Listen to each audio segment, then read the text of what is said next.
Mapagpalang araw po sa inyong lahat. Welcome to DJ Sean Stories. Turn on your notification bell, like and subscribe para sa crime stories araw-araw. Noong February 26, 2025, si Sarah ay makikita sa CCTV na palabas ng kanyang campus. Naglakad nga ang dalaga papunta sa parking lot ng university habang tila may kachat sa kanyang cellphone. Ngunit matapos iyon, bigla na lamang naglahon. Tila parang bula si Sarah hanggang sa natagpuan na lamang siya sa loob ng kotse na nagtamo ng tama ng bala.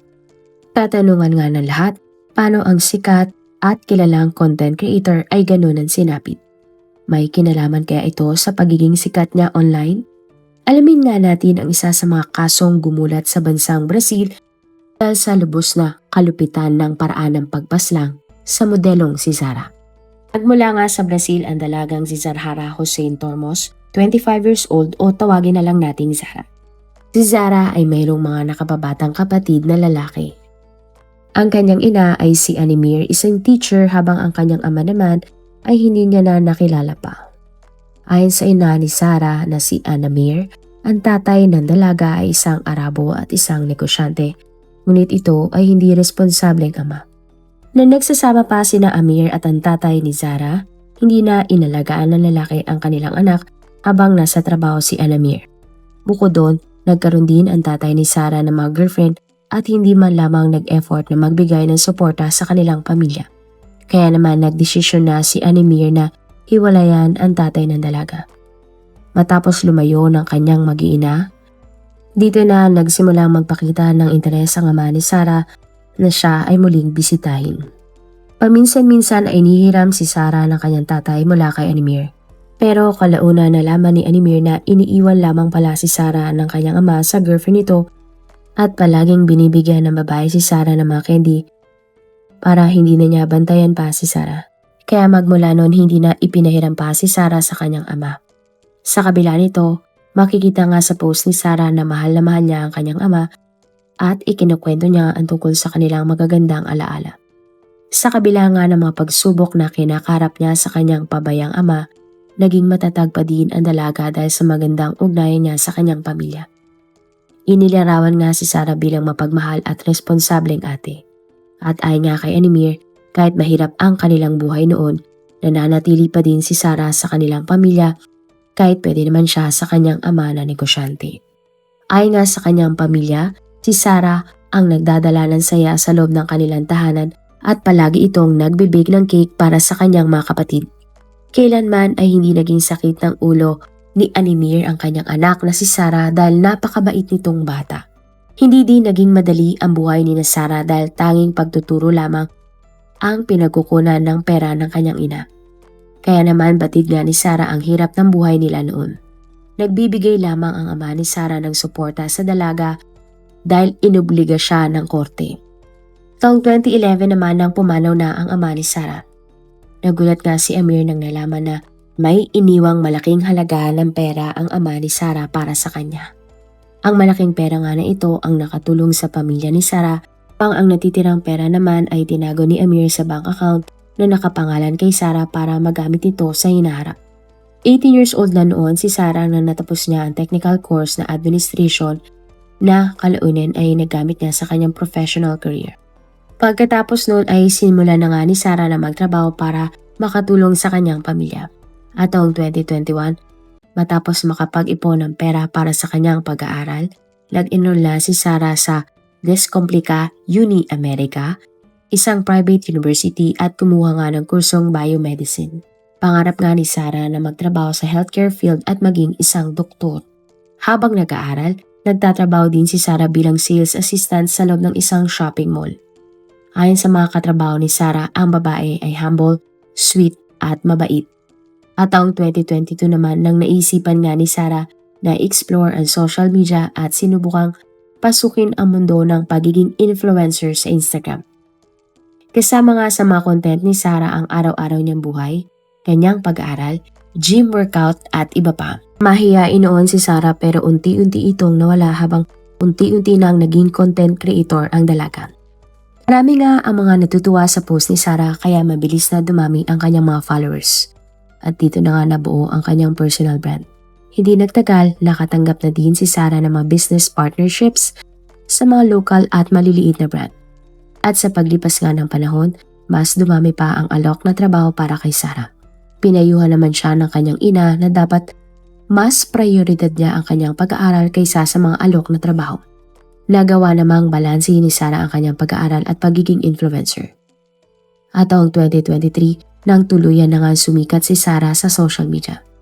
Bukod sa brand endorsement, kinuha na din siya bilang modelo ng mga photographer. Mas dumami na din ang mga collaboration at brand partnership sa mga kumpanya na health and beauty industry. At ang isa nga sa mga collaboration na ito ay inalok kay Sarah ng isang babae. Ang babae ay kinilalang si Pamela Dampos, isang 26 years old na esthetician. Si Pamela ay nagmamayari ng isang eyelash extension and beauty clinic na tinatawag na Dennis Cardoso Estetica. Lumaki lamang si Pamela sa payak na pamilya, kaya naman pangarap niya na magkaroon ng matagumpay na negosyo. Nag-aaral nga si Pamela ng eyelash extension at meron siyang certificate ng kanyang napag-aralan. At dahil nakita nga ni Pamela na patok itong negosyo, nangutang siya sa kanyang mga magulang upang magtayo ng maliit na shop. Matyaga nga si Pamela kaya naman unti-unti na siyang nakaipon at nakabayad sa kanyang mga magulang. Naging independent na si Pamela at mag-isang nanirahan sa isang maliit na paupahan. Upang lalo pang mapalakas ang kanyang eyelash extension clinic, nag-aral muli si Pamela para matutunan ang iba pang mga negosyo na pwede niyang ialok sa kanyang mga customer. Dito na nga natuto si Pamela na mag-aral ng nail art at maging medical beauty procedure hanggang sa nakapagtapos nga ang dalaga ng pag-aaral at naging esthetician. Sinikap nga ni Pamela na alamin ang lahat para mas marami siyang maging customer. Suki nga ni Pamela si Sarah noon pero hindi naman ito ganun pa kasikat. Kalaunan naging magkaibigan na nga ang dalawang mga dalaga. Kasabay ng pagsikat ni Sarah, unti-unti na ding lumaki ang negosyo ni Pamela. Paminsan-minsan nagbabanding nga sina Sarah at Pamela habang pinag-uusapan ang mga treatment na gusto pang subukan ni Sarah. Kapag naman walang pasok ang dalawa, ang favorite nilang gawin ay mag-shopping. Dumating na din sa punto na sobrang close nga ni na Sarah at Pamela na halos hindi na sila mapaghiwalay. At dahil sa dami nga ng followers ni Sarah, inalok siya ni Pamela na magkaroon sila ng collaboration. At ayon nga kay Pamela, hindi niya babayaran ng pera ang influencer niyang kaibigan, ngunit libre si Sarah sa mga gusto niyang ipagawa sa beauty clinic ni Pamela. At ang kapalit nito ay ipropromote lamang ni Sarah sa lahat ng kanyang social media account ang clinic na pagmamay-ari ni Pamela. Pumayag naman si Sarah at naging maganda ang resulta ng kanyang pagpopromote sa clinic ni Pamela dahil dumami ang kanilang mga customers. Ngunit dahil busy at maraming pinagkakaabalahan si Sarah, nahinto na din ang collaboration nila ni Pamela. Hindi na din madalas magkita at sa chat na lamang sila nag-uusap magkaibigan. At kahit sobrang busy ni Sarah, masaya siya sa kanyang mga ginagawa. Bukod sa pagiging influencer, nagtatrabaho pa rin si Sarah sa mall. Umaalis ng bahay na maaga at late na uuwi kinagabihan. Disiplinado nga si Sarah sa kanyang katawan kaya sinisigurado niyang magkakaroon pa din siya ng oras sa pag-gym. Siya na din ang personal na naghahanda ng kanyang mga kakainin dahil meron siyang striktong diet na sinusunod. At taong 2024 nang nakamit na nga ni Sarah ang dalawa sa kanyang mga pangarap. Sa edad na 24 years old, nakabili na si Sarah ng sarili ng kotse at bahay kung saan tumira ang influencer mag-isa.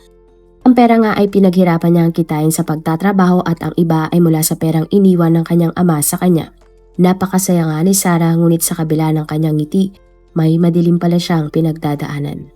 Nang taon din na ito, nakipaghiwalay si Sarah sa kanyang sadistang boyfriend na palagi siyang pinagbabantaan. Matapos nga ang hiwalayan, nagdesisyon na si Sarah na mag-file sa police station laban sa kanyang dating kasintahan. November 2024 nang nabigyan si Sarah ng restraining order laban sa kanyang ex-boyfriend. At nakaramdam nga si Sarah na mas ligtas na siya dahil sa restraining order.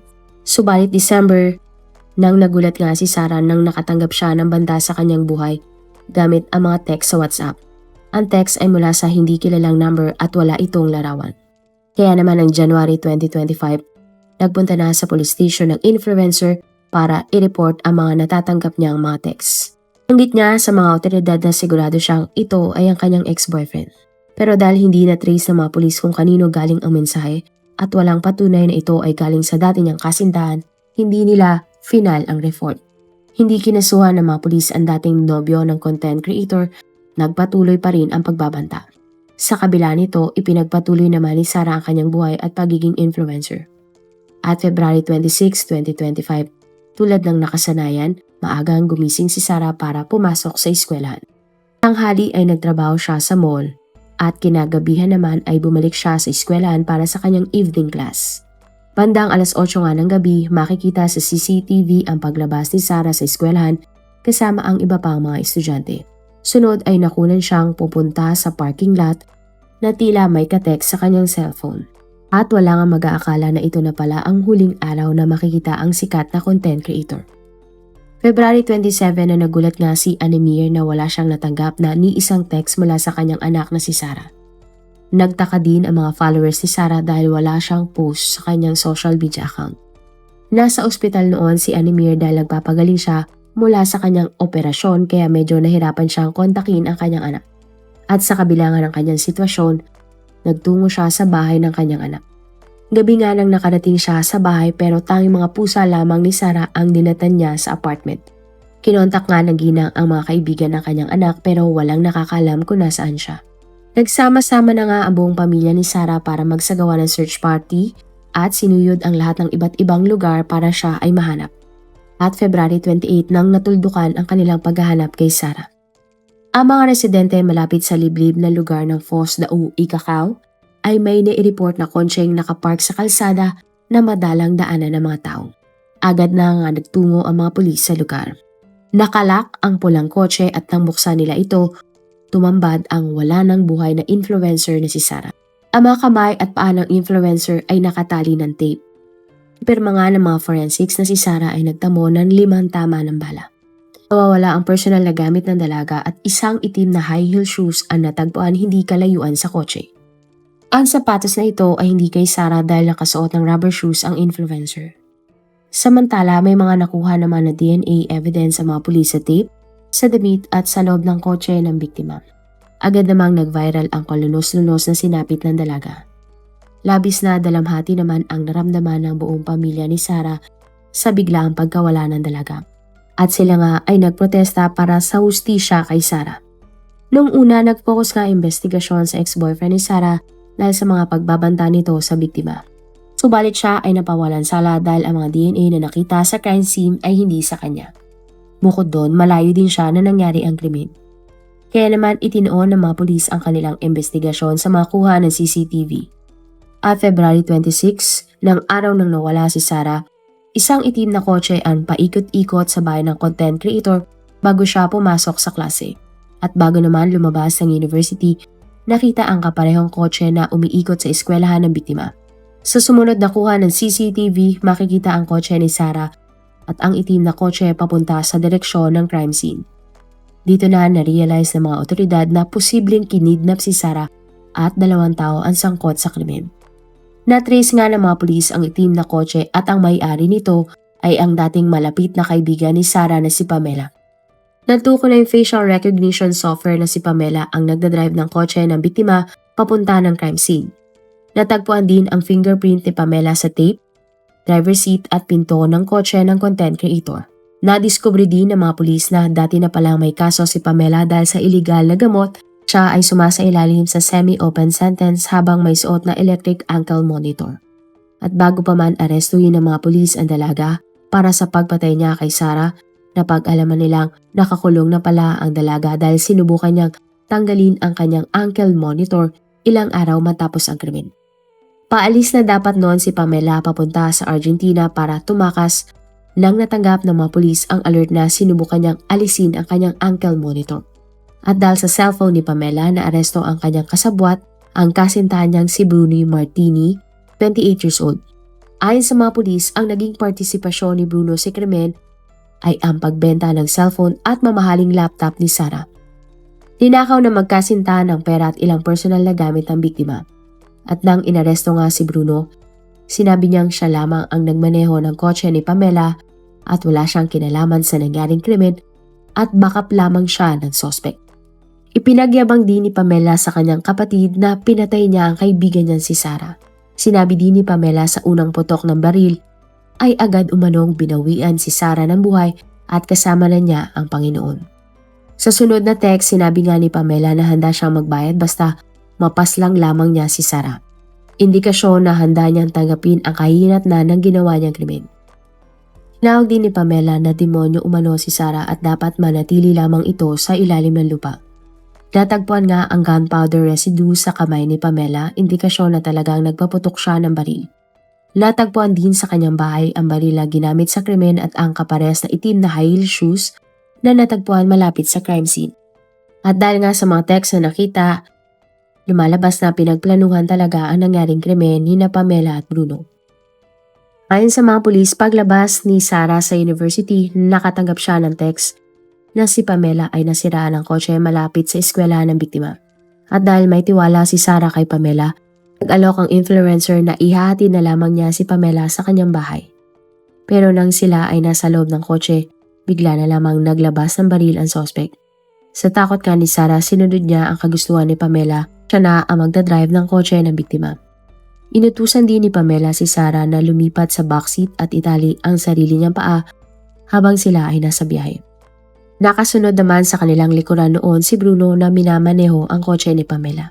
Nang sila ay nasa liblib ng lugar, itinali naman ni Pamela ang kamay ng biktima at dito niya na walang habas na binaril ang content creator. Ginamit din ni Pamela ang cellphone ni Sarah para i-frame up ang ex-boyfriend nito.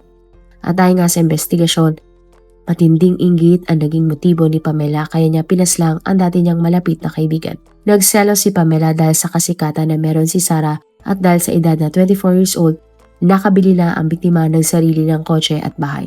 Bukod doon, nakarating din kay Pamela ang impormasyon na gustong magtayo ni Sarah ng sarili niyang aesthetic clinics kapag nakapagtapos na siya ng pag-aaral. At sa huli, kinasuhan nga sina Pamela at Bruno ng qualified homicide, theft, stalking and threat at para sa pagtatago nila sa labi ni Sarah. Hanggang ngayon ay nakakulong pa din sina Pamela at Bruno. Kapag napatunayan silang guilty sa pagpatay kay Sarah, maaari silang hatulan ng hanggang 40 years na pagkakulong. Marami pong salamat sa inyong panonood. Meron ba kayong mga kwento na gusto nyong i-share sa ating mga manonood? O kung may personal po kayong kwento na gusto nyong i-feature sa ating channel, i-comment down below nyo lang ang inyong mga suggestions. Para naman po sa dagdag kalaman, i-subscribe nyo din po at i-follow ang ating iba pang YouTube channel katulad ng Tagalog Facts and Mysteries by DJ Sean at Manila Boy Wonder Philippines. Marami pong salamat sa pagsuporta nyo sa aming mga channel. God bless everyone!